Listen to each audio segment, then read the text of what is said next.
न लगे मरावे ऐसा ठाव दिला देवे, माझ्या उपकारासाठी वागविला मूनकंठी. घरी दिला ठाव अवघा सकळई वाव, माझ्या उपकारासाठी वागविला मूनकंठी.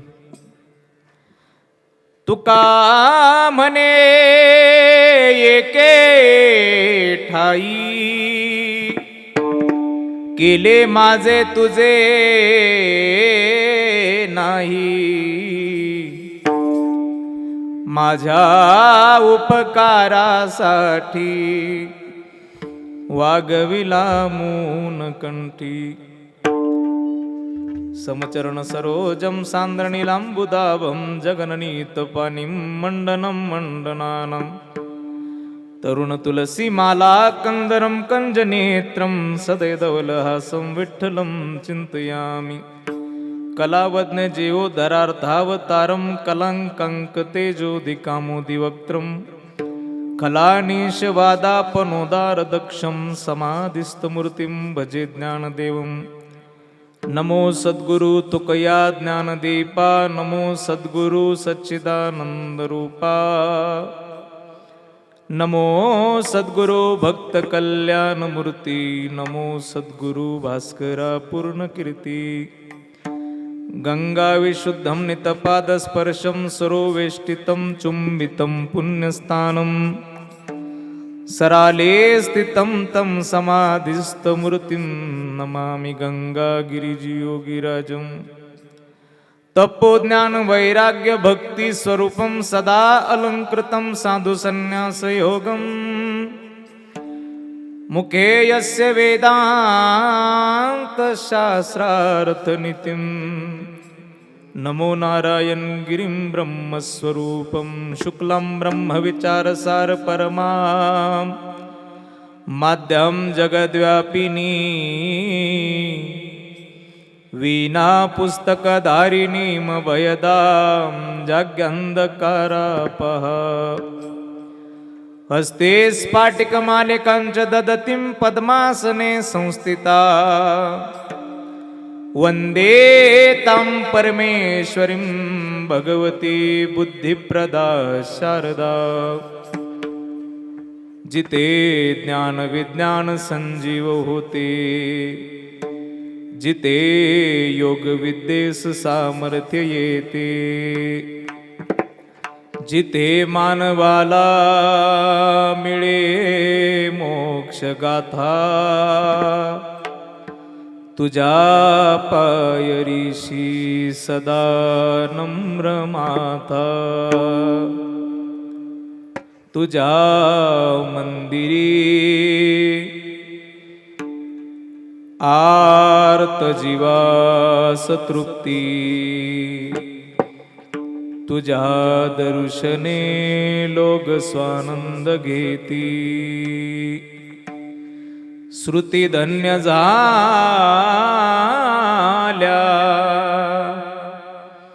तुझे गीत गाता, तुझ्या पायरीशी सदा नम्र माता. आगा ज्ञान देवा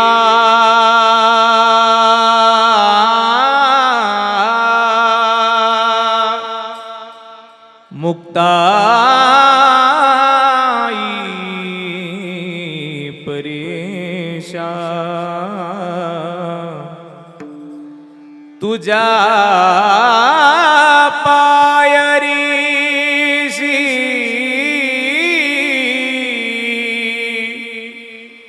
सदा नम्र माता. पद तीर्थाचे प्राशन करिता, पद तीर्थाचे प्राशन करिता, तीर्थाचे प्राशन करिता, पद तीर्थाचे प्राशन करिता. मुखी झळकले आसू माय माऊली गंगागिरीने, माय माऊली गंगागिरीने क्षणात पुसले आसू. हो गोदातीरी त्या चला जाऊया, सरला बेटच्या चला जाऊया. आनंदाचे माहेरा सामताने गंगागिरींच्या, सामताने गंगागिरींच्या. संकट जाई माघारा, जय जय गंगागिरी, जय जय गंगागिरी, जय जय गंगागिरी, जय जय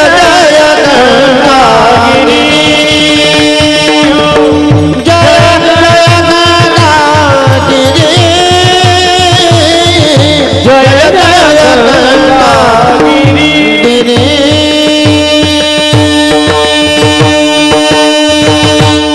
मस्तक माझा पायावरी या वारकरी संतांच्या सेवेलागी सेवक झालो, तुमच्या लागलो निज चरणा.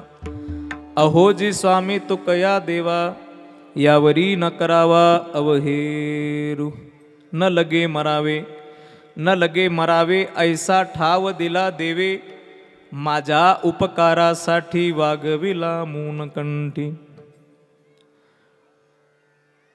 प्रस्तुत साधू संतांच्या पदस्पर्शाने पावनपुणे झालेल्या महाराष्ट्राच्या मातेला वंदन करून कैवल्य साम्राज्य चक्रवर्ती श्रीमंत श्री ज्ञानोबराय जगद्गुरु श्री तुकोबराय योगीराज सद्गुरु श्री गंगागिरीजी महाराज, स्वानंद सुख निवासी ब्रह्मलीन गुरुवर्य सद्गुरु श्री नारायणगिरीजी महाराज, स्वानंद सुख निवासी सद्गुरु जोग महाराज, स्वानंद सुख निवासी भगवान बाबा महाराज, सकल वारकरी संतांच्या ठिकाणी साष्टांग प्रणिपात करतो आणि माझ्या कीर्तन सेवेला सुरुवात करतो. सेवेला सुरुवात करण्यापूर्वी वक्ता संबंधाने काहीसा परिहार देणं क्रम प्राप्त आहे आणि म्हणून परिहार द्यायचा तो असा असणाऱ्या पुण्यक्षेत्र सोनेवाडी मेहकरी फाटा, तालुका जिल्हा अहिल्यानगर या मेहकरी फाट्यावरती असलेल्या ननंद भाऊजाईचे हॉटेल संजीवनीच्या मागच्या बाजूला भगवान श्री महादेवाच्या या प्रांगणामध्ये आणि मेहकरी फाट्यावरती सुरू असलेला साधू संतांच्या भगवंताच्या अनंत कृपा आशीर्वादाने महंत शंकर भारती महाराज व श्री गुरु खुशाल भारती महाराज श्री क्षेत्र संजीवनीगड बाबांच्या मार्गदर्शनाने आशीर्वादाने कृपेने आणि आपल्या सर्वांचे सुपरिचित आदरणीय अण्णा अर्थात श्री रंगनाथ पाटील बा वायकर यांच्या मार्गदर्शनाने यांच्या कृपा आशीर्वादाने मातोश्री कैलासवासी सौभाग्यवती आईसाहेब अलकाबाई रंगनाथ वायकर यांच्या 7व्या पुण्यस्मरणाच्या निमित्ताने सुरू असलेला हा भव्य दिव्य कीर्तन महोत्सव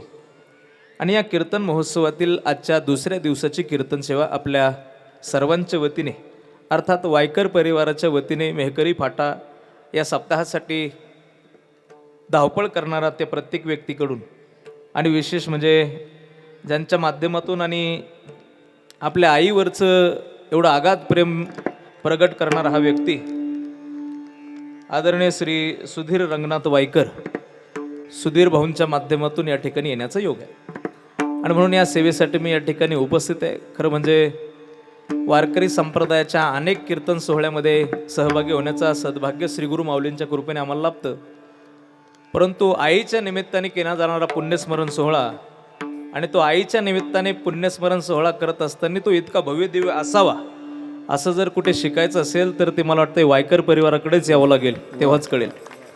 कारण आपली आई आपल्यासाठी किती महत्त्वाची आहे, आपले वडील आपल्यासाठी किती महत्त्वाचे आहे. या जगाच्या पाठीवरती माणसं भरपूर वेगवेगळ्या प्रवृत्तीचे पाहायला भेटतात. खूप मोठ्या मोठ्या स्वतःच्या इच्छा पूर्ण करण्यासाठी पैसे खर्च करणारे माणसं पाहायला भेटतात. अमाप संपत्ती असलेले माणसं सुद्धा पाहायला भेटतात आणि अमाप अशा पद्धतीने खर्च करणारी सुद्धा माणसं पाहायला भेटतात. पण आपल्या पैशातला प्रत्येक रुपया आपल्या आईच्या वडिलाच्या कृपा आशीर्वादाचा आहे असं समजून आई वडिलासाठी खर्च करणारा परिवार म्हणजे वायकर परिवार आहे. आणि या परिवारातील हे लेकरू आदरणीय सुधीर दादा, या दादाच्या अंतःकरणातला खूप मोठा भाव आपल्या आईच्या बद्दलचा आहे, प्रेमाचा भाव आहे. आई आमच्यातून गेलीच नाही, शरीर रूपाने कदाचित ती आमच्यातून गेली असेल, पण आशीर्वाद रूपाने ती प्रत्यक्ष आमच्यामध्ये शिल्लक आहे असा सुंदर भाव त्यांच्या मनामध्ये आहे. आणि म्हणून आज त्या आईच्या निमित्ताने भाग्यवान आहे ती आई, ज्या आईच्या निमित्ताने लेकरू एवढं सुंदर सोहळा संपन्न करतं. आज सुधीर भाऊंना आणि सर्व परिवाराला, वायकर परिवाराला, त्यामध्ये आदर्श द्यावा असं सुंदर हॉटेल जे चालवतात संजीवनी हॉटेल, म्हणजे ननंद भाऊजाईचे महाराष्ट्रातलं पहिलं हॉटेल असेल की जे ननंद भाऊजाई एकत्र येऊन चालवते. म्हणजे आमच्या सुवर्णाताई आणि स्वातीताई दोघी मिळून हे हॉटेल अत्यंत चांगल्या पद्धतीने चालवतात. जिथे ननंद भाऊजाईचे सगळ्यात जास्त वाद असतात सासू सुनापेक्षा जास्त, तिथं ननंद भाऊजाई एकत्र येऊन हॉटेल चालवतात, व्यवहार चालवतात आणि त्यांच्या दोघींमध्ये बहिणी बहिणीसारखं प्रेम आपल्याला पाहायला मिळतं. याच्यापेक्षा सुखाचा परिवार कुठं असावा, आनंदाचा सोहळा कुठं असावा. आणि म्हणून हे परिवार जो आहे ना, हा परिवारच खरं म्हणजे शिकण्यासारखा परिवार आहे. जसं रामायण हे शिकण्यासारखं आहे, रामायणातलं प्रत्येक पात्र शिकवतं, तसं या परिवारातून आपल्याला काही ना काही गोष्टी शिकण्यासारख्या मिळतात. असा हा भव्य दिव्य आणि सुंदर परिवार आहे. अण्णांचे आशीर्वाद आहे, आईचे आशीर्वाद आहे. आईच्या 7व्या पुण्यस्मरणाच्या निमित्ताचा हा सोहळा संपन्न होत असताना आज हा वायकर परिवार, सुधीर भाऊ असतील आणि त्यांचा सर्व मित्र परिवार असेल, गावातील सर्व मान्यवर असतील, त्यांच्या भगिनी आहे सौभाग्यवती मनीषा राजेंद्र चौधरी आणि श्रीमती सुवर्णाताई आहेत.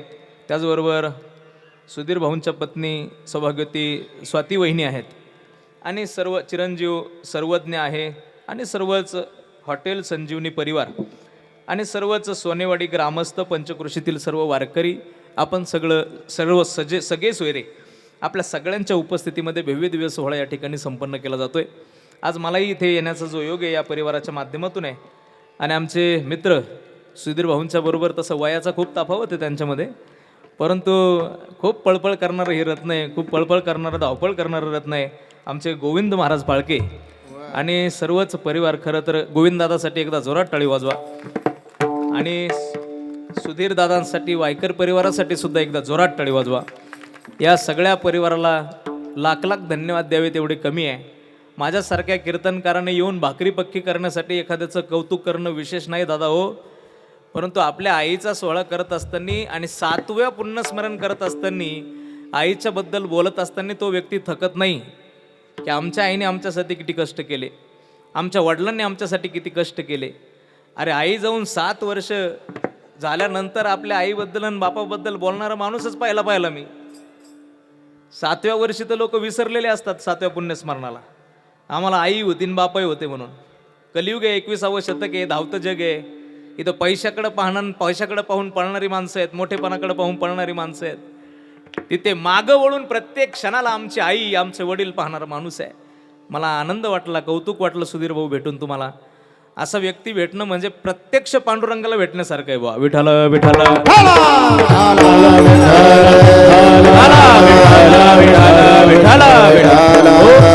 म्हणून या भव्य दिव्य सोहळ्याला खूप सुंदर असं स्वरूप आपण दिलं आणि म्हणून तुम्हाला विशेष धन्यवाद आहे कार्यक्रमाला सुंदर करण्यासाठी. इथे सर्व उपस्थित मान्यवर ही महाराष्ट्रातील नामवंत रत्न आहेत आणि मी म्हटलं की कशी तुम्हाला जोड लागली बा.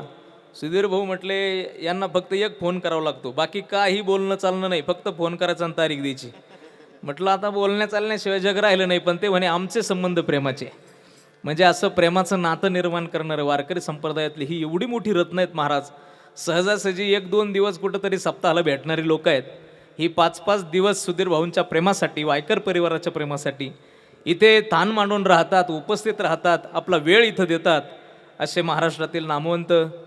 आणि मी सुद्धा या मंडळींकडे पाहून शिकलेलो आहे. खरं म्हणजे गाणं या मंडळीकडे पाहून तयार केलेलं आहे. थोडंफार जे येतं ते या सगळ्या मंडळींकडे, ज्येष्ठ मंडळी आहेत, परम आदरणीय वंदनीय ज्यांच्या श्रीमुखातून आपण चाल ऐकली ते वंदनीय श्रीमान हरिभक्तपरायण स्वर अलंकार प्रकाशजी महाराज कातकडे गुरुजी. एकदा जोरात टाळी वाजवा. खूप सुंदर या ठिकाणी आज 7 आहे. मलाही आनंद मिळाला. वंदनीय गुरुजी या ठिकाणी आहेत. दुसरे त्याचबरोबर आदरणीय वंदनीय श्रीमान हरिभक्तपरायण स्वर अलंकार संगीत रत्न भजन सम्राट किशोरजी शेळके गुरुजी या ठिकाणी आहेत. जोरात टाळी वाजवा, जोरात. गुरुजींच्याही चरणावरती नतमस्तक होतो. ही मान्यवर आहेत.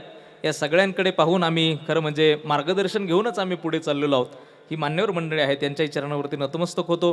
पखवाजाच्या सुंदर साथी उपस्थित माझे जिवलग मित्र, अगदी बालपणीचे सख्खे म्हणायला हरकत नाही, जे पूर्वी चौरंगी चिरा होते, गाणं म्हटलं तरी गात होते, ते कीर्तन म्हणलं तरी करीत होते, आणि तबला म्हणलं तरी वाजित होते, आणि बाकीचं तर विचारूच नका मला तुम्ही. म्हणजे अर्थात ढोलकी वगैरे हे जे इन्स्ट्रुमेंट आहे ते सगळे इन्स्ट्रुमेंट वाजत होते. इन्स्ट्रुमेंट सगळे म्हणजे त्याला चौरंगी चिरा म्हणतात. असं रत्न. परंतु पखवाजावरती नितांत प्रेम आणि श्रद्धा असल्या कारणाने सगळ्या गोष्टी बाजूला ठेवून फक्त पखवाजावरती नितांत प्रेम करणार रत्न अनिलजी महाराज टेकुडे आहेत. जोरात टाळी वाजवा, जोरात. अनिल गुरुजींना विशेष धन्यवाद आहे. त्याचबरोबर ही जी बाल गोपाळ मंडळी ही सगळी आहे त्यांच्यासाठी एकदा जोरात टाळी वाजवा. या सगळ्या लेकरांना घेऊन आपल्याला हरिपाठ आणि हरिपाठाच्या नंतर कीर्तनाचा आनंद देणारं, आपल्या परिवारावरती, आपल्या गावावरती, आपल्या परिसरावरती प्रेम करणारं हे रत्न आळंदी क्षेत्रामध्ये ज्ञानोबराच्या सानिध्यात राहून साधना करून पखवाजावरती खरं म्हणजे एवढं प्रेम निर्माण केलं. आदरणीय वंदनीय श्रीमान चंदू महाराज बागल महाराजांसाठी एकदा जोरात टाळी वाजवा. खूप सुंदर नादब्रह्म वारकरी शिक्षण संस्था आळंदीचे हे सर्व विद्यार्थी मंडळी आदरणीय बाबा आहेत आणि चंदू महाराजांना विशेष धन्यवाद देतो. त्याचबरोबर चोपदाराची सेवा, विनेकराची सेवा म्हणून ज्यांची आपल्याला आहे ते परम आदरणीय नाशिकवरून आमचे किरणजी महाराज सानप आहेत. एकदा टाळी वाजवा त्यांच्यासाठी. किरणजी महाराज सानप आहेत. बुलढाण्यावरून हरिभक्तपरायण प्रशांत महाराज आहेत, अर्थात प्रशांत सर आहेत. एकदा टाळी वाजवा त्यांच्यासाठी. दोघही एकमेकाहुनी बळी रे, 2-2 म्हणजे 2-2 विनेकरी. जसं नामदेवरायाच्या कीर्तनात देव नाचत होते तसे आमच्या कीर्तनामध्ये विनेकरी म्हणजे अर्थात हे नाचतात. खूप सुंदर आहे. कीर्तन संपूपर्यंत त्यांच्याकडे पाहत राहावं, ते थांबत नाहीत, ते सारखे नाचत राहतात. एवढी एनर्जी येते कुठून असं म्हणताल तुम्ही? जसं डीजेच्या पुढं नाचताना तुमच्याकडे एनर्जी येते तशी इथं हरिनामात नाचताना यांच्याकडे एनर्जी येते. बाकी काही नाही दुसरे. इथे परमार्थाची एनर्जी आहे, भगवंताच्या नामाची एनर्जी आहे. एवढी एनर्जी आहे काय सांगावा.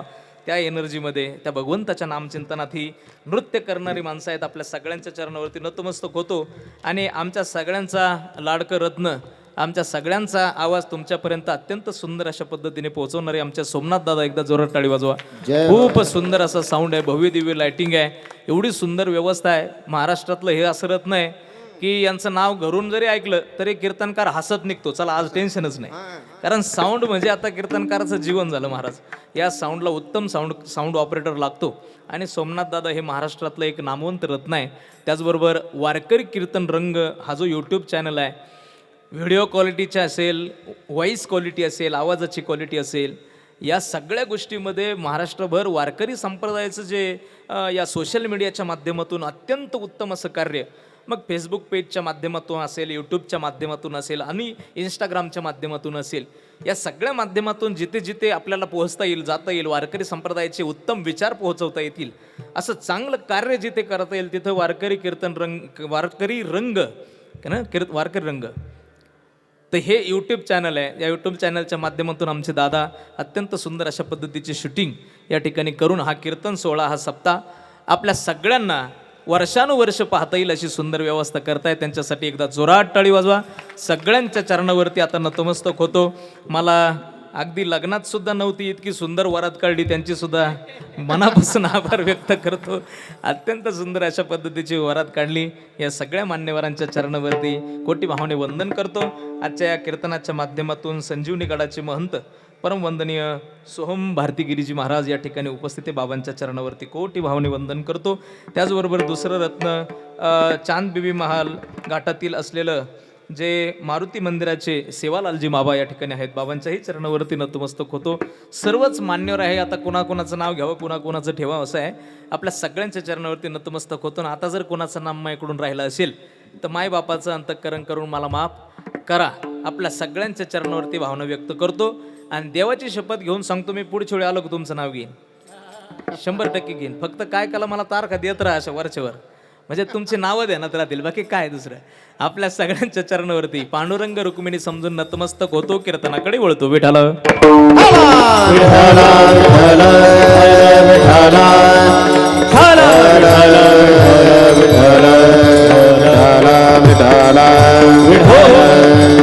सेवेकरता निवडलेला अभंग महान भगवत भक्त विश्ववंदे महाराष्ट्र भूषण कनकाई बोलोबा पुत्र पंचमवेद निर्माते जगद्गुरु जगदवंदनीय श्रीमंत संत श्रेष्ठ श्री तुकोबरायांचा 4 चरणाचा अत्यंत उत्तम गोड जगद्गुरु श्री तुकोबराय सांगतात की या मृत्यूलोकात भगवान परमात्म्याने मला जन्म दिल्यानंतर मी त्या जन्माचा सार्थक करून शिल्लक राहिलो कसा. जगद्गुरु त्याच्यासाठी अत्यंत सुंदर असे दृष्टांत स्वतःचा आत्मा अनुभव या अभंगाच्या माध्यमातून देतात. या अभंगाच्या दुसऱ्या चरणामध्ये उपकार नावाचा शब्द आहे. वेळ माझ्याकडे कमी आहे, सर्वांगाचे कान करून माझ्याकडे पाहत राहा. इथे मागं इथं काही सांडलेलं आहे का इथं तुमच्या मागं वल्ल आहे का, म्हणजे नाही ना. तुम्ही थोडं मग पुढं सारखा मागची मंडळी, कॅमेऱ्यामुळे दिसत नाही का, पण तुम्ही दिसले असते तर बरं झालं असतं. मला येता आलं तर या मागची मंडळी जर पुढे आले येता आले. महिला मंडळ तुम्हाला इथं याला तर या. विठाल विठाल विठाल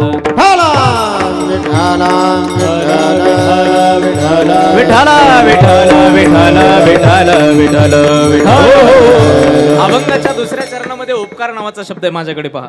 जगद्गुरु श्री तुकोबराय उपकारा संबंधाने बोलतात. बघा, या मृत्यू लोकात जन्माला आल्यानंतर प्रत्येक जीवावरती कोणाचे ना कोणाचे उपकार कान माझ्याकडे ठेवा. प्रत्येक जीवाचे कोणाचे ना कोणाचे प्रत्येक जीवावरती उपकार आहे. एखादा म्हणेल बाबा मी कोणाचे उपकार ठेवतच नाही, तर एक गोष्ट लक्षात घ्या, जर आपण कोणाचे उपकार ठेवत नसू तर आपण जगूच शकत नाही असं माझं मत आहे. तुम्ही म्हणताल असं कसं, तर बघा, आपण रात्री झोपतो आणि सकाळी उठतो हेच कोणाचे तरी उपकार आहेत. सकाळी उठल्यानंतर आपल्याला आठवतं, मला आठवतं की मला मेहकरी फाट्यावरती कीर्तन आहे, हे कोणाचे तरी उपकारच आहे. घरून निघल्यापासून मला इथं फाट्यापर्यंत कीर्तनाला येऊपर्यंत परमात्मा मला गाडीत जिवंत ठेवतो, हेही त्याचे उपकारच आहेत. आपण खातो हे अन्न पचतं, हे सूर्याचे आपल्यावरती उपकार आहेत. आपण खात असलेलं अन्न ही धरणी माता स्वतःच्या पोटात नांगराचा फाळ खुपसवून घेते आणि पिकवते, म्हणून मातीचे सुद्धा आपल्यावरती उपकार आहेत. म्हणजे इथे उपकाराने घडणारी संस्कृती, तिला भारतीय संस्कृती असं म्हणतात. इथं पावला पावलाला कोणावरती उपकार केले जातात, कोणावरती तरी उपकार केले जातात. आणि म्हणून या उपकाराने घडणारी संस्कृती आहे. म्हणून आपली संस्कृती इतकी धोरणी आहे, इथं केलेल्या उपकाराची परतफेड करायला शिकवलं. लक्ष ज्यांचं माझ्याकडे त्यांना कळेल. इथे उपकार केल्यानंतर त्या उपकाराची परतफेड करायला शिकवलं, अपकार करायला शिकवलं नाही. या व्यासपीठावरून तुम्ही 2 शब्द नेहमी ऐकले असतील. एक शब्द कृतज्ञता आहे आणि दुसरा शब्द कृतज्ञता आहे. कशाला म्हणतात कृतज्ञता आणि कशाला म्हणतात कृतज्ञता? एखाद्याने केलेल्या उपकाराला विसरून जाणं त्याला म्हणतात कृतज्ञता, आणि एखाद्याने केलेल्या उपकाराची जाण ठेवून अडचणीत त्याला मदत करणं त्याला म्हणतात कृतज्ञता. आणि कृतज्ञता शिकवणारी संस्कृती जर कुठली असेल तर ती ही भारताची संस्कृती, ही माती कृतज्ञ आहे. का कृतज्ञ आहे? आमच्या संस्कृतीमध्ये प्रत्येकाच्या उपकाराची जाण ठेवली जाते. मी फार सोपं बोलतो. आपल्या हिंदू धर्मामध्ये अनेक सणवारांची योजना केलेली आहे आणि त्या सणवारांची योजना कुठल्या ग्रंथामध्ये नाही तर ती आपल्या संस्कृतीमध्ये केलेली आहे. आपल्याकडे बैलपोळाचा नावाचा सण केला जातो बघा, बैलपोळा नावाचा. त्या बैलपोळ्याच्या दिवशी कुणाची पूजा करतो आपण? हा, बैलाची पूजा करतात. बैलपोळ्याच्या दिवशी बैलाची पूजा केली जाते आणि बैलपोळ्याच्या दिवशी सकाळपासून त्याला कामाला लावलं जात नाही. मग ते आदल्या दिवशीपासूनच त्याला धुवायची तयारी सुरू होते. त्याला धुवायला जातं, त्याला धुतलं जातं, त्याची शेप अशी सुंदर डिझाईनमध्ये कापली जाते, त्याला असं घासलं जातं, त्याला असं सुंदर असं शॅम्पू लावला जातो, त्याचे शिंग साळले जातात, त्याच्यावरती अशा शिंब्या लावल्या जातात, नंतर असे फुगे बांधले जातात, नंतर असे गोंडे बांधले जातात, असं पाठीवरती झालर टाकली जाते, इकडून असं सरजा नाव टाकलं जातं, तिकडून असं राजा टाकलं जातं, तिकडून असं मराठी क्रांती मोर्चा असं टाकलं जातं, असा बैल सजवला जातो, अशा त्याच्या पायात चाळ घातले जातात, असं सुंदर त्याला सजवलं जातं आणि डीजेच्या समोर नाचत नाचत त्याला असं मिरवलं जातं. बैलपोळ्याच्या दिवशी बैलाचा एवढा थाट आहे बरं का. असं कुठल्याच ग्रंथात लिहिलं नाही की बैलपोळ्याच्या दिवशी असं करा, पण हे केलं जातं. असं कुठं लिहिलंय? असं लिहिलं नाही. इथं आमच्या संस्कृतीने आम्हाला शिकवलं. का त्या बैलाचा एवढा मोठा उत्सव केला जातो? का त्या बैलाला पुरणपोळीचा नैवेद्य दिला जातो आणि पुरणपोळीचा नैवेद्य त्याला दिल्याशिवाय घरात गोष्टही केला जात नाही? असं का? त्याच्या मागे एकच कारण आहे. आमची संस्कृती आम्हाला सांगते की शेतकरी राजाच्या खांद्याला खांदा देऊन वर्षभर तो बैल राबतो ना, मग त्याच्या उपकारातून उत्तीर्ण होण्याचा तो एक दिवस म्हणून बैलपोळ्याच्या दिवशी त्याची पूजा आहे. अजून हरतालिकेचा एक सण केला जातो. फळाफुलांची पूजा केली जाते. का? ते आमचे पोट भरवतात. वट सावित्रीच्या दिवशी वडाची पूजा केली जाते. का? कारण 24 तास ऑक्सिजन देणारा वृक्ष म्हणजे वट आहे, म्हणून त्याची पूजा करतात. अजून पुढे चला, दिवाळीच्या अगोदर 15 दिवस एक सण येतो, दसरा. आहे का तुमच्याकडे? नाही, दसरा आहे का कायम शिमगाची बा तुमच्याकडे? असं आहे? दसरा आहे. दसऱ्याच्या दिवशी कशाची पूजा करतात? बोला ना, कशाची? अवजाराची पूजा करतात. अवजाराची पूजा करतात. लोखंडाची पूजा असते. पास सापडली जाते, खुरपं सापडलं जातं, विळा सापडला जातो, पावडं सापडलं जातं, सगळं सापडून आणलं जातं. आणि मग आदल्या दिवशी म्हातारं पोराला म्हणतं, दादा अरे ते खुरपं ते पावडं घेऊन ये शेतातून. वर्ग म्हणतं, कशाला लागत तुम्हाला फावडं? गच मरून पडायचं देतात सोडून आणि पावडा आणा नामुक कशाला लागत? म्हातारा म्हणतं, अरे माल लागत नाही, उद्या दसरा आहे त्याची पूजा करायची. दुसऱ्या दिवशी पावडं आणलं जातं. माझ्याकडे लक्ष देऊन ऐका. दुसऱ्या दिवशी सकाळपासून ते अवजारं धुतली जातात, सापडली जातात, स्वच्छ केली जातात. देवघराच्या समोर कपडा मांडला जातो. ही अवजारं सगळी देवघराच्या समोर कपडा मांडून त्याच्यावरती ठेवली जातात. त्याच्यात उगलेलं धन काढून त्याच्यावरती टाकलं जातं. त्याच्यावरती फुलं वाहिली जातात. त्याच्यावरती हळदी कुंकू लावलं जातं. त्याच्यावरती ऐका, जसं देवाला दिवा लावून पूजलं जातं तसं त्याला पूजलं जातं. ऐका, त्याच्या पुढे जसं देवाला नैवेद्य ठेवला जातो तसं त्याच्यासमोर नैवेद्य ठेवला जातो. आणि जसं देवाच्या समोर डोकं टेकून आपण नतमस्तक होतो तसंच त्या लोखंडाच्या अवजाराच्या समोर डोकं टेकून आपण नतमस्तक होतो. अशी लोखंडाच्या समोर डोकं टेकून नतमस्तक होणारी संस्कृती जगाच्या पाठीवरती एक आहे आणि तिचं संस्कृतीचं नाव भारतीय संस्कृती आहे. भारतीय संस्कृतीमध्ये हे सगळे सणवार आम्हाला शिकवले, हे कृतज्ञता शिकवली. आणि आमच्या संस्कृतीमध्ये जर जिथे लोखंडाच्या उपकारातून उत्तीर्ण व्हायला शिकवलं जातं, जिथे मुक्या प्राण्याच्या उपकारातून उत्तीर्ण व्हायला शिकवलं जातं, जिथे फळाफुलांच्या उपकारातून उत्तीर्ण व्हायला शिकवलं जातं, तिथे आमच्या जन्मदात्या मायबापाच्या सुद्धा उपकारातून उत्तीर्ण व्हायचं आमच्या संस्कृतीने आम्हाला शिकवलं. आणि किती शिकवलं महाराज. माझे ज्ञानोबराय म्हणतात, म्हणून ऐका. ज्ञानोबराय म्हणतात, सकल तीर्थाची ये दुरे जिये का माता पितरे तया सेवे सिकीर शरीरे लोन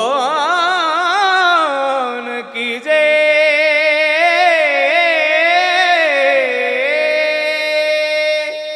माय बाप केवळ काशी, माय बाप केवळ काशी, माय बाप केवळ काशी, माय बाप केवळ काशी, माय बाप केवळ काशी, माय बाप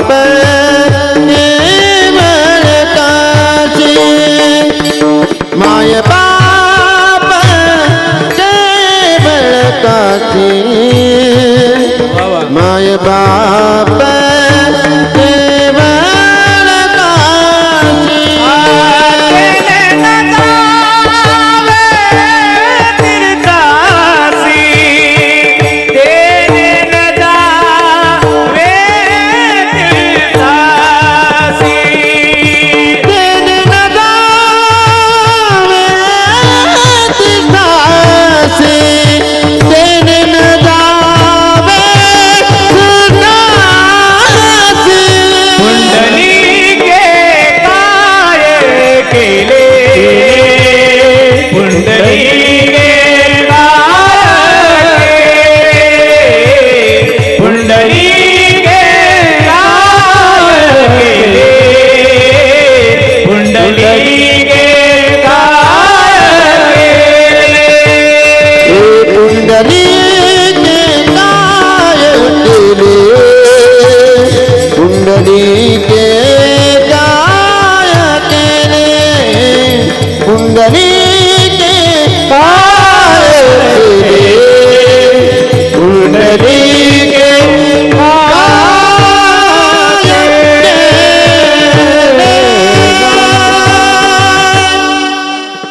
आईचा वडिलाचा उपकाराचा मोठा आपल्यावरती खूप मोठा उपकार आईचे वडिलाचे आहेत. आणि म्हणून महाराजांनी सांगितलं, ज्ञानोबराय म्हणतात की आई वडिलाचे इतके मोठे उपकार आहेत की त्यांच्यासाठी काय करावं. ज्ञानोबराच्या ओवीच्या उत्तरार्धामध्ये माऊली म्हणते की तया सेवेसी कीर शरीरे लोन कीजे. ज्ञानोबराय म्हणतात की आईसाठी वडिलासाठी वेळ आली तर परिणामी प्राणही द्यावा. बरं का, ऐकता का तुम्ही? आईसाठी वडिलासाठी परिणामी प्राण द्यावा लागला तर द्यावा असं माऊली म्हणते. देतं का हो कोणी प्राण? आईसाठी आणि वडिलासाठी प्राण? इथं जीव घ्यायला उठलेले माणसं महाराज कधी आईसाठी आणि वडिलासाठी प्राण द्यायला लागले? महाराज जिवंतपणी मायबापाच्या समोर उभं राहून म्हणणारी माणसं आहेत, म्हाताऱ्या तो काय केलं आमच्यासाठी, म्हातारे काय केलं तो आमच्यासाठी, असं म्हणणारी माणसं आहेत. यासाठी केला होता अट्टहास याच्यासाठी केला मोठा अट्टहास याच्यासाठी केला मोठा अट्टहास शेवटचा दिस शेवटचा दिस शेवटचा दिस गोड व्हावा आता निसुतीने पावलो विसावा आता निसुतीने पावलो विसावा शेवटचा दिवस गोड भावा शेवटचा दिवस गोड भावा आता निश्चितीने पावलो विसावा आता निश्चितीने पावलो विसावा. श्री तुकोबराय म्हटले यासाठी केला होता अट्टहास. जगद्गुरु तुकोबराय नामासाठी पुढे म्हटले कवतुक वाटे झाली आवेचाचे कवतुक वाटे झाली आवेचाचे नाम मंगळाचे तेने गुणे नाम मंगळाचे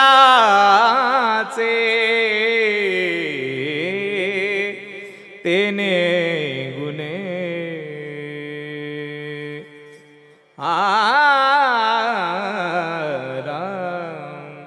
याजसाठी केला होता अट्टहास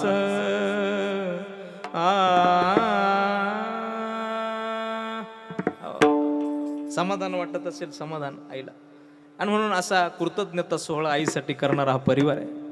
आपल्या आईचे आपल्या वडिलांचे आपल्यावरती अनंत उपकार. जगद्गुरु तुकोबराय म्हणतात आई वडिलांच्या उपकारांमुळेच मी मोठा झालो.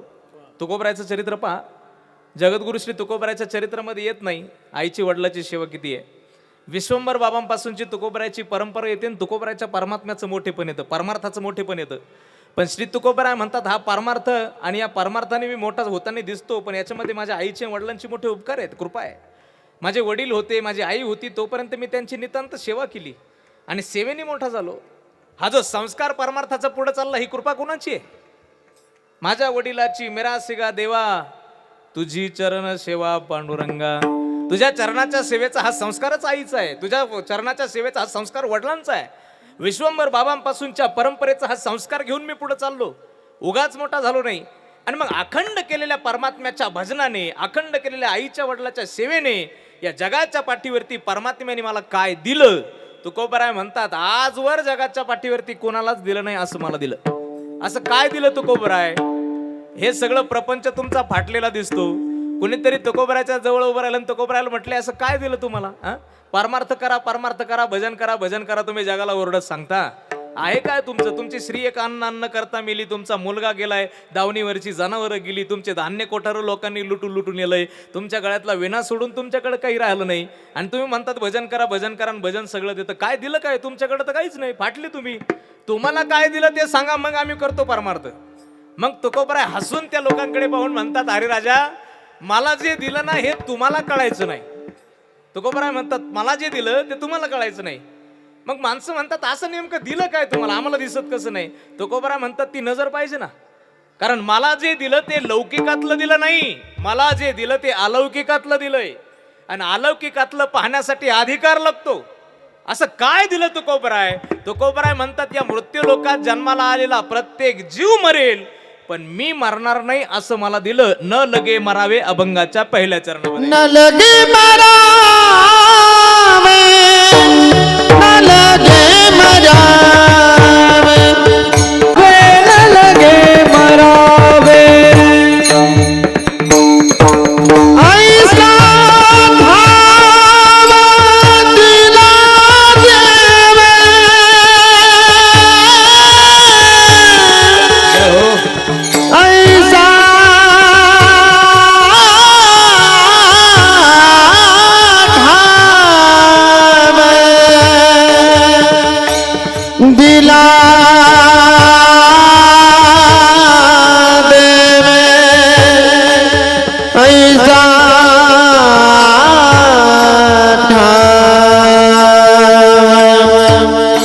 दिला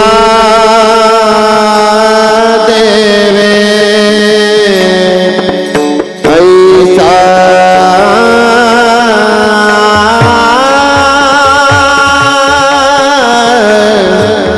ऐसा ठाव दिला देवे, माझा रूप साजासाठी, माझा रूप साजासाठी,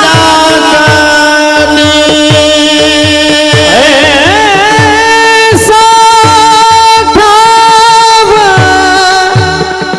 दिला देवे, दिला देवे, ऐसा ठाव दिला देवे,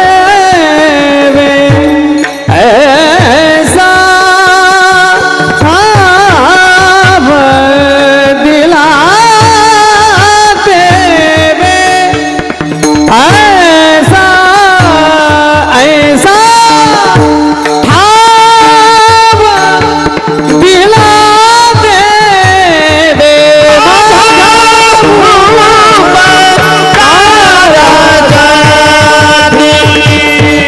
माझा रूप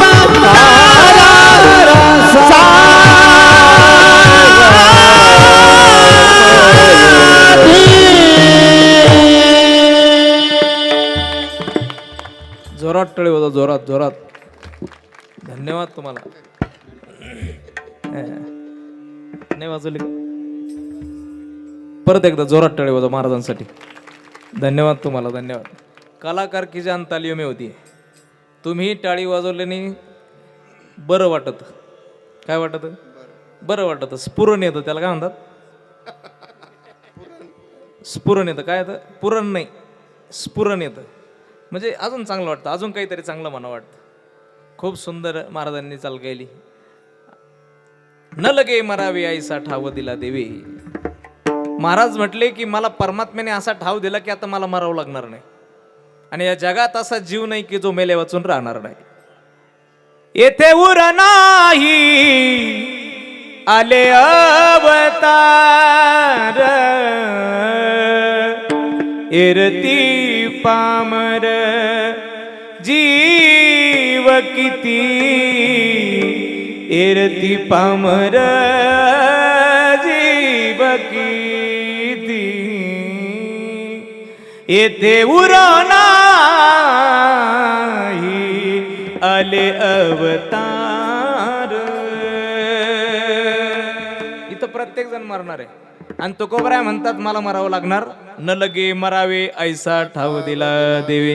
आता मला खरं सांगायचं मंडपात बसल्यापैकी लोक, खरंच मला सांगा, मरावंच लागणार नाही असं वाटतं का हो कोणाला? मग कोणाला असं वाटतं बा कोरोना येऊन गेला मी मेलो नाही, मग याचा अर्थ मी मरणारच नाही. मी बोललेलं कळत ना तुम्हाला? कमीत कमी मला माना हलवल्या तर मला उमजन, तुम्हाला काही कळतंय म्हणा. कोणाला वाटतं बा आपण आता जगलो बा कोरोनात, आता काय मरायचो नाही. असं वाटतं कोणाला? प्रत्येकाला माहिती आहे आपण मरणार आहे, आपण मरणार आहे पण बाबाच्या नंतर, असं प्रत्येकाला वाटतं. पण त्याचा भरोसा त्याचा कोणाचा? इथं मिनिटाचा कोणाचा भरोसा नाही, क्षणाचा सुद्धा. जळी बुड बुडी देखता देखता क्षण ना लागता दिसे माती, क्षण ना लागता दिसे माती, तैसा संसार पाहता पाहता, तैसा संसार पाहता पाहता.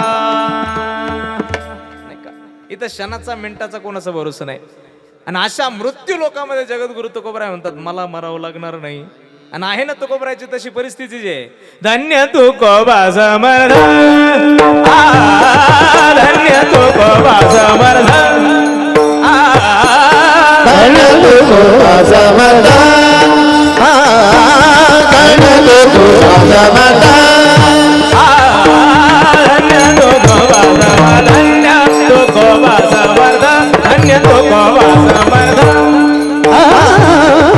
धन्य तुकोबा, धन्य तुकोबा, धन्य तुकोबा समर्थ. जिने केला पुरुषार्थ, जिने केला हा पुरुषार्थ, तुकाराम तुकाराम तुकाराम तुकाराम तुकाराम तुकाराम तुकाराम. ताळी ताळी हारा. तुकाराम तुकाराम तुकाराम तुकाराम तुकाराम तुकाराम तुकाराम.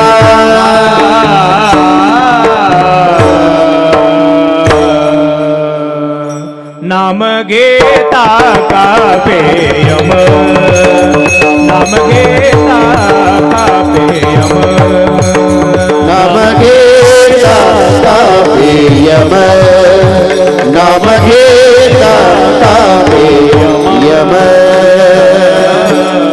यम. हे सामर्थ्य तुकोबरायचं हो. जळी दगडा सहित वया,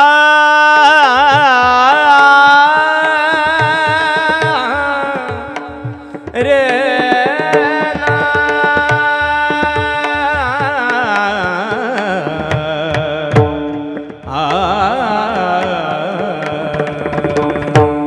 हे तुकोबरायचं सामर्थ्य बरं का. हा सुरत पिया की नजीन विसराई, सुरत पिया की नजीन विसराई, सुरत पिया की नजीन विसराई, सुरत पिया की नजीन विसराई, सुरत पिया बिन जिंदगी जराई, सुरत पिया बिन जिन बिसरा, सुरत पिया बिन जिंदगी सराई, उनकी याद आई, उनकी याद आई, सुरत पिया की नजीन विसराई, सुरत पिया की न, सुरत पिया की न, सुरत पिया बिन जिंदगी सराई. हाँ नैनान और के समाई, नैनान और के समाई, करपत बिरकत ननिवाई, करपत बिरकत ननिवाई, ननिवाई. अखिया निरसुवन वर आई, सुरत पिया की नवीन विनाई, सुरत पिया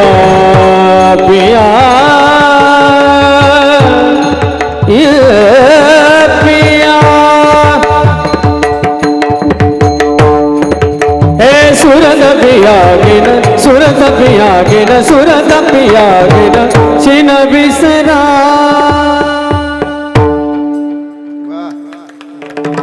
साजन बिन मोहे. आता ते आपला झाला आनंद बरं का, आपण घेऊ राहिलो आनंद, पण खालच्याचा विचार करावा लागत. कालचे सगळेच माणसं जाणकार असतात आणि सगळ्यांनाच आनंद मिळतो असं नाही. आता थोडा मा गाण्याचा स्वभाव आहे, हे दोघांकडं पाहून आणि साऊंडकडं पाहून तुम्हाला असं रावलं जाईना, मला असं काय काय करावं आणि काय काय नाही असं झालं. पण आता आमचं चालू आहे, पण खालची काही माणसं म्हणतील चांगला बोलवतो आणि मध्येच काय की कोण उठवतो काय नो हा याला काय होतं काय नाही कळत, गाणंच कळत नाही, काहीला गाणं कळत नाही, संगीत कळत नाही, गाणं उमजत नाही. त्याच्यामुळं मी फार काही जास्त प्रयत्न करीत नाही आणि म्हणून अगदी मोजका आनंद आला होता राग म्हणून मी गायलो. धन्य तुकोबा समर्थ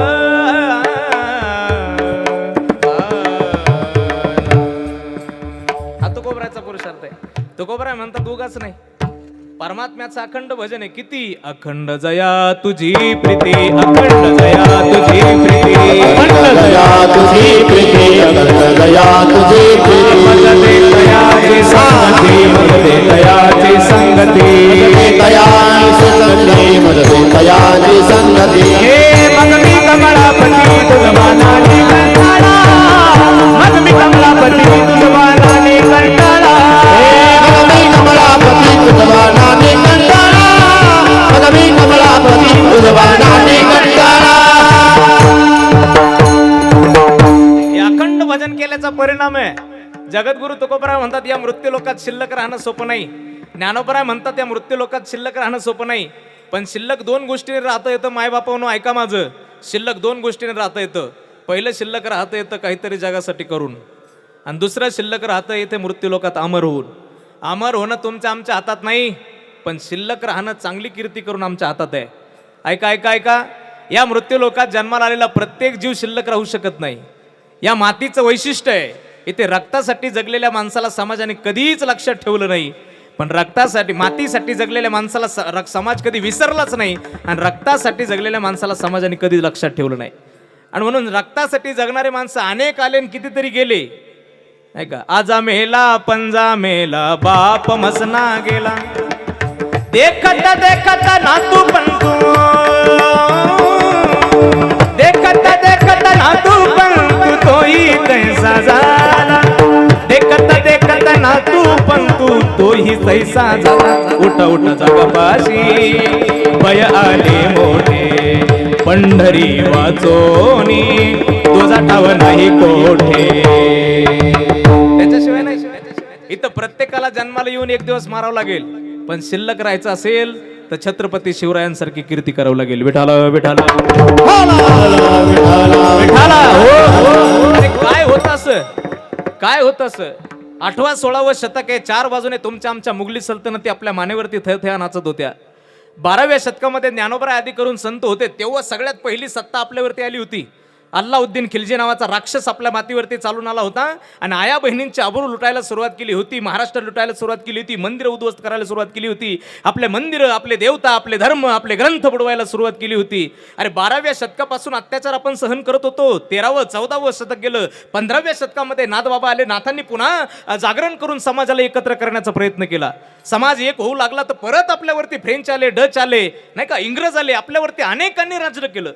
16व्या शतकामध्ये तुमच्या आमच्या मातीमध्ये, या महाराष्ट्राच्या मातीमध्ये तुमची माझी दया आल्यानंतर आई जगदंबेच्या दरबारामध्ये सिंदखेड राजामध्ये जन्माला आलेली जाधवांची एक कन्या भोसलेंच्या घरात लग्न करून आली होती आणि शिवनेरी प्रांतावरती ती राहत होती. तर शिवनेरी प्रांतावरती राहत असताना तिने उघड्या डोळ्यांनी माय मावल्यांवरती होणारा अत्याचार पाहिला होता, माझ्या शेतकरी राजाच्या वरती होणारा अत्याचार पाहिला होता, गोर गरीब जनतेवरती होणारा अत्याचार तिने पाहिला होता. आणि हा अत्याचार तिने पाहून तिचं अंतकरण भरून आलं होतं. शिवनेरी किल्ल्यावरती शिवाई देवीचं मंदिर गाठलं होतं. ती माय दुसरी तिसरी कुणी नव्हती, ती मासाहेब जिजाऊ होती. आणि शिवनेरी जिल्ह्यावरती शिवाई देवीचं मंदिर गाठून तिने शिवाईला हाक दिली होती, होय आई, हे चंडमुंड शक्ती भवानी, दारुगड दारुगड दारुगड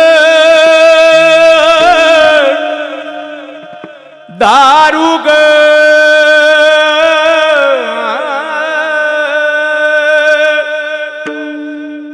दारुगड बये दारुगड दारुगड बये दारुगड बये दारुगड दारुगड बये दारुगड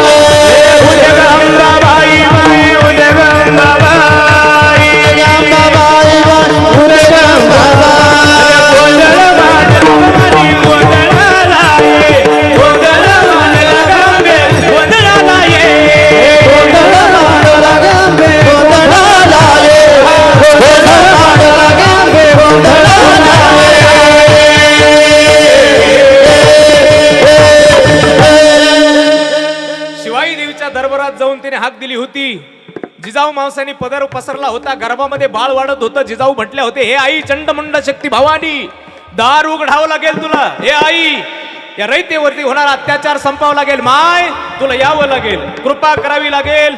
शिवाईने कृपा केली होती. मायबाप, 19 फेब्रुवारी 1630 छत्रपतींचा जन्म झाला होता. माझ्या जिजाऊची पुण्याई कशी आली हो फळाला, माझ्या जिजाऊची पुण्याई कशी आली हो फळाला. तो बापाचा बाप राजा शिवबा जन्मला, तो बापाचा बाप राजा शिवबा जन्मला, ओ बाबाचा बाप राजा शिवबा जन्मला, ओ बाबाचा बाप राजा शिवबा जन्मला. माझ्या जिजाऊची पुण्याई. गाडी वाजवा, सगळ्यांची टाळी आली पाहिजे. संपलं कीर्तन अगदी 10-15 मिनिटं. सगळ्यांची टाळी पाहिजे. महिला मंडळ जोरात टाळी वाजवा. कॅमेऱ्यामध्ये येतोय आपण, सगळे चांगले दिसलो पाहिजे. टाळी टाळी टाळी. हा, माझ्या जिजाऊची पुण्याई कशी आली हो फळाला, माझ्या जिजाऊची पुण्याई कशी आली हो फळाला. छत्रपती शिवाजी महाराज की. छत्रपती टेबलावरती बसलेले, खुर्चीवरती बसलेले, हो तिकडं हात हात हात हात, जेवढ्यांना हात तेवढ्यांनी वरती करा. सगळ्यांनी. आणि ज्यांना पुढच्या जन्मात परत पाहिजे त्यांनी परत हात वरती करा जोरात. छत्रपती शिवाजी महाराज की. धर्मवीर छत्रपती संभाजी महाराज की. भारत माता की. भारत माता की.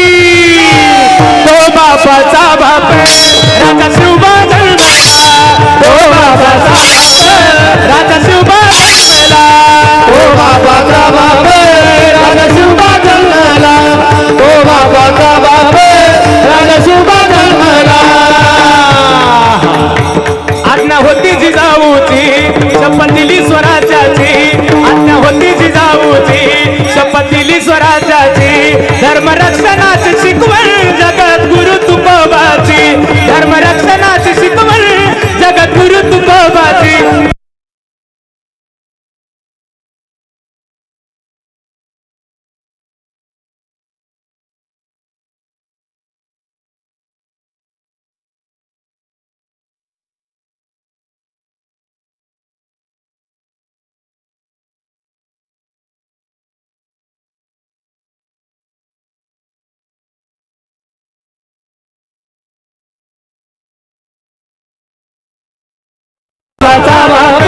राजा शिवबा जन्मला, बाबाचा बाप राजा शिवबा जन्मला, तो बाबाचा बाप राजा शिवबा जन्मला.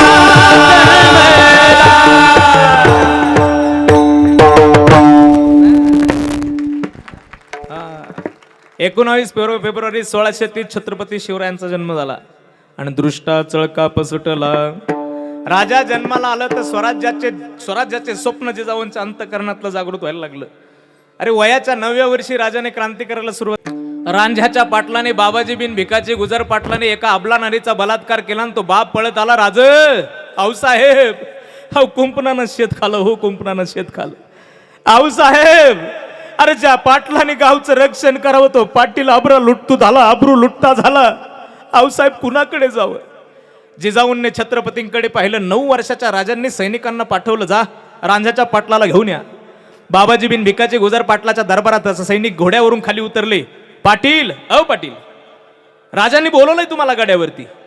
मद्यधुंद अवस्थेत दारू पिऊन पडलेला पाटील, नाच गाणं पाहणारा पाटील, बाबाजी बिन भिकाजी गुजर पाटील म्हणतो, अय अरे कोण कुठलं राज, ते आत्ताचं पोरग राज झालं काय, आणि ते मला शिकवणार का कसं जगायचं आणि कसं वागायचं. अरे गावचा पाटील है मी, पाटील, मला सांगायचं काम नाही, मी पाहिल कसं जगायचं आणि कसं वागायचं. जाऊन सांगा तुमच्या राजाला. फरमान पुन्हा मागं गेलं आणि गडावरती सैनिक पोहोचले आणि राजांना सांगितलं. पाटील असं म्हणतोय. एक नजर 9 वर्षाच्या राजाने जिजाऊकडे पाहिलं आणि नजराना नजर माई लेकाची झाली.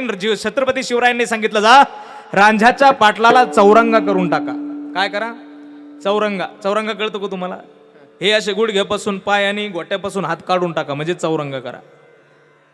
बलात्कार करणाऱ्या स्त्रीवरती बलात्कार करणाऱ्या त्या राजाच्या पाटलाला राजाने 9व्या वर्षी चौरंग केला.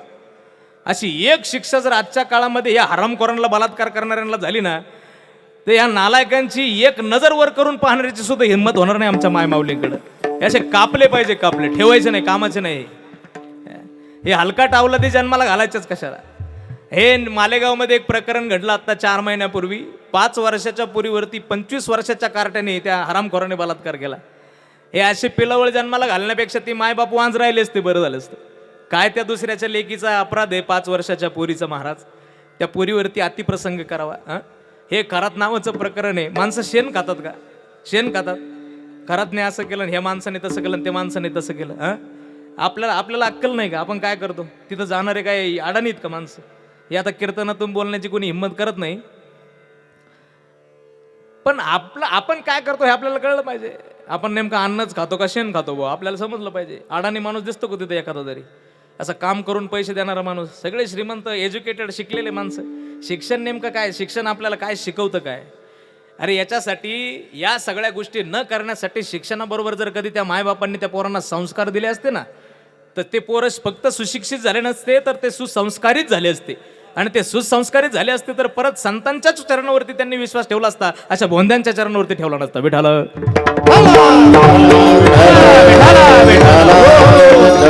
आणि मग ते संस्कार जिजाऊंच्या चरणावरती, संस्कार जिजाऊंचे होते. 9व्या वर्षी राजाच्या पाटलाला चौरंगा केला छत्रपतींनी आणि क्रांती करायला सुरुवात झाली. स्वराज्याचं एक पाऊल पडलं होतं. वयाच्या 16व्या वर्षी रायरेश्वराच्या पिंडीवरती 18 पगड जावतीतील मावळे एकत्र केले होते राजांनी. पोरांच्या हातात तलवारी दिल्या होत्या, कुणाच्या हातात ढाल दिले होत्या, कुणाच्या हातात भाले होते. पोरं एकत्र केले होते. चला रे पोरांनो, बेलभंडार प्रत्येकाच्या हातात दिला होता. रायरेश्वराच्या पिंडीवरती रक्ताचा अभिषेक झाला होता आणि राजाने घोषणा दिली होती, पोरांनो आपल्याला स्वराज्य उभं करायचं रे, चला रे चला रे चला रे. पोरं एकत्र केले होते आणि स्वराज्याची शपथ दिली होती. चला रे, हर हर हर हर हर हर. हे पोरं एकत्र केले होते आणि एक एक किल्ला स्वराज्याला जोडायला सुरुवात झाली होती. आणि ही स्वराज्याची चाहूल आता विजापूरच्या तख्तावरती अली आदिलशहाच्या दरबारात जाऊन पोहोचली होती. अली आदिलशहाची आई बडी बेगम, त्या बडी बेगमने दरबार भरवला हवा आणि दरबार भरवून तिने सांगितलं होतं, कोण आहे ये शिवा, कोण आहे ये शिवा.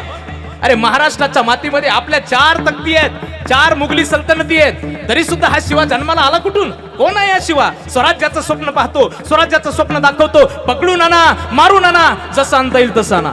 कोणी उठून उभं राहिलं नाही का?